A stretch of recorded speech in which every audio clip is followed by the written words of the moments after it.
Hello, everyone. So, our book for today is Good and Angry by David Powlison, 2016 version. I'm not sure if there are later versions of this book or if it's available on audiobooks. The subheading is Redeeming Anger, Irritation, Complaining, and Bitterness.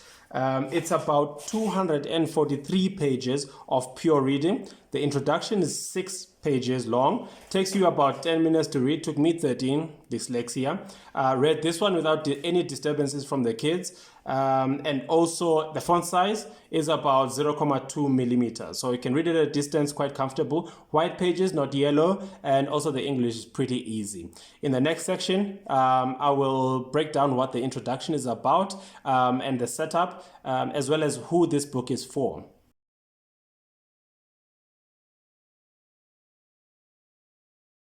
So, in the introduction of this book, the author basically beckons you to consider the question of anger. All right, I say question of anger, not problem of anger, because as he states, it's not a problem to solve more than a human capacity. And he goes on to explain that. I won't spoil it.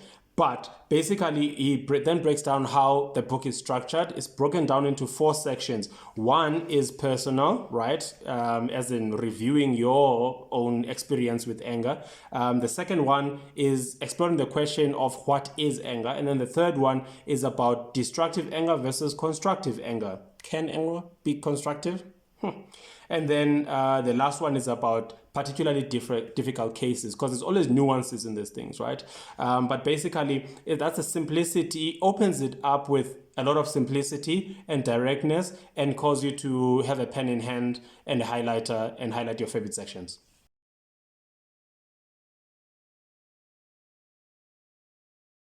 So, who is this book for? Listen, I'd like to say it's only for Christians because it's written from a Christian perspective, but I think it's for the general public, and I think the author is quite aware that various people will take up this book, in that we all have to deal with the problem of anger. I got this book from a young mom who has young kids, and we all know, if you have kids especially, how much those little ones like to climb, and the particular thing they like to climb is on nerves, particularly the last nerve. So it is written for all spectrums of people who are dealing, who have to deal with this issue. I think even if you don't necessarily have a problem on the face with anger, I think it's still a necessary read for you, because as he points out, and this is my takeaway from the book, he requires you to have a takeaway in the book.